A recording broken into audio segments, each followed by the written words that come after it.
Wednesday afternoon. The library. Arav sits at a table by the tall windows, laptop open, a blank email glowing on the screen.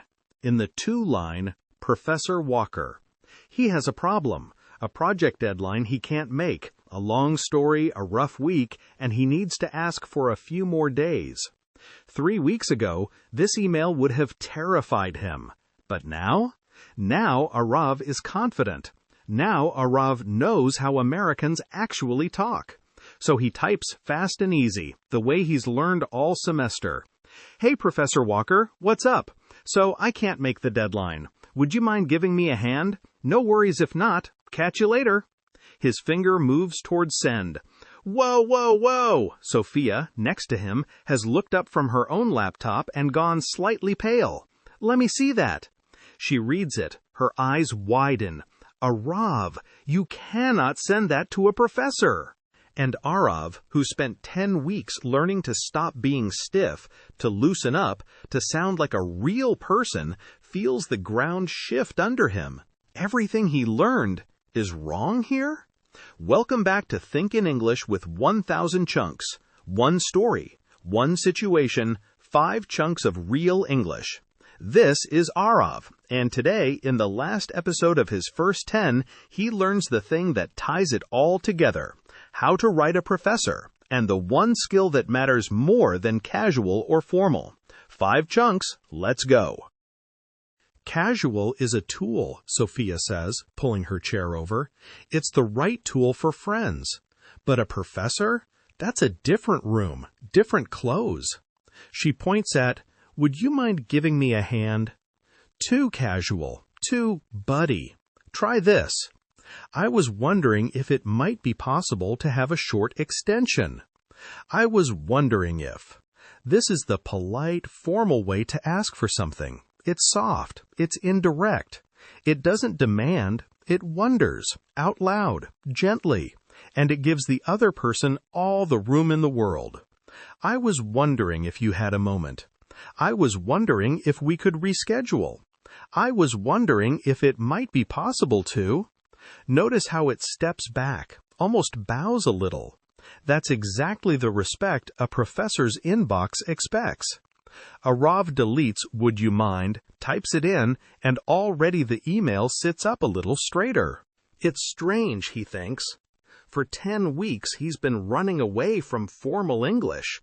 And here it is, waiting for him. Useful after all. Okay, next, Sophia says. You need to talk about timing, but you can't sound like you're rushing him. Arav had written, can you tell me fast? She winces. No, like this. Please let me know at your earliest convenience. 2 chunks working together. At your earliest convenience. It means whenever works for you. No pressure on your schedule. It's the formal way to say soon without ever saying hurry. Please get back to me at your earliest convenience. Let's meet at your earliest convenience. And please let me know. The polite, open invitation to reply. Please let me know if that works. Please let me know if you need anything from me. It hands the decision back, respectfully, and quietly says, the next move is yours. Together, they are perfect email glue. Patient, professional, never pushy. Arav is starting to see it now. Formal English isn't cold the way he'd feared. It's just careful. It's respect, wearing its nicest clothes. And back in Mumbai, this part he actually understands in his bones.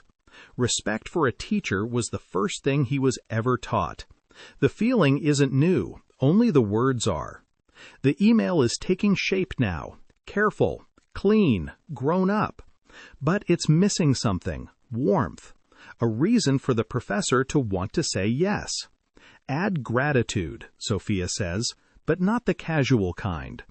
Arav starts to type thanks a lot, the phrase he'd use with a friend. She shakes her head. Bigger, weightier. I'd really appreciate it. I'd really appreciate it. This is gratitude with weight. Now Arav has heard something like this before. Back in the laundry room, weeks ago, he learned, I really appreciate it, to thank someone after they've helped. But listen to the small difference.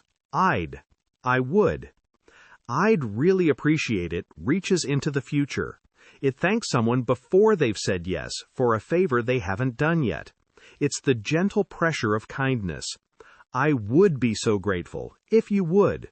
If you could grant a short extension, I'd really appreciate it. Arav adds it, and suddenly the email has a heart. He sits back and looks at what they've built. 10 weeks ago, this exact task, writing to a professor, would have taken him an hour of panic and a dozen deleted drafts. Now it's 4 careful lines and a friend beside him. The distance he's traveled is hiding in plain sight, right there on the screen. Okay, Sophia says, leaning back. That's basically it. One more line and it's ready. But Arav's shoulders are up around his ears, his hand hovering, not ready. You've been staring at this for an hour, Sophia says, standing, stretching. Come on, let's get some air. You can finish it outside. Your brain works better when it's not panicking. They pack up and walk out of the library into the late afternoon, the quad open and gold in front of them, and find a bench under a tree. The panic loosens. The world gets bigger than one email. Students cross the grass in the low golden light. A frisbee sails somewhere, and the whole campus does that thing California campuses do at this hour, glowing like it's showing off. It is the same quad Arav walked into, lost and stiff, 10 weeks ago. It doesn't feel like the same place. Or maybe he isn't the same person walking through it. On the bench, phone in hand, calmer now, Arav writes the last line. The closing, the bow at the door. Thank you so much for your understanding. Thank you so much for your understanding. The formal, gracious way to end a request. It doesn't just say thanks, it thanks them for being reasonable, for being human, for the yes you're hoping is coming. Thank you so much for your understanding. Thank you for your time. Thank you for your patience. It's the handshake on the way out. Warm, respectful, complete. Arav reads the whole thing back, top to bottom. Dear Professor Walker, I was wondering if it might be possible. At your earliest convenience. I'd really appreciate it. Thank you so much for your understanding. It's clean, it's polite, it sounds like someone who belongs at this university. He takes a breath, and on a park bench under a tree, with the whole gold afternoon around him, he hits send. And then, the strangest thing. The second it's gone, he and Sophia just snap back. Dude, that was so stressful, Arav says, and laughs. I know, right? Sophia says. You're totally fine. He's gonna say yes. And Arav stops mid-laugh, because he just felt it happen. 30 seconds ago, thank you so much for your understanding. Now, dude, that was so stressful. Formal, then casual, back to back, without a single stumble. He didn't pick one. He moved between them. And somewhere in his chest, a coin drops. That, right there, is the whole thing. That's what he's been learning all along. His phone buzzes. Professor Walker. All ready? Of course, Arav. Take the extra days. Good work this semester. Sophia reads it over his shoulder and bumps his arm. Relief, warm, and complete. Later, the sky going pink, Sophia heads off to dinner. Catch you later, she says, casual, easy, and Arav grins, because he knows exactly which drawer that phrase lives in now. He stays on the bench a little longer and opens the notebook. Page 10, the last page of the first chapter. Real English. 5 ways to write a professor like you belong here. For each one, when to use it and how it sounds. Listen and repeat in your head. 1. I was wondering if. The soft, formal ask. I was wondering if we could meet. 2. At your earliest convenience.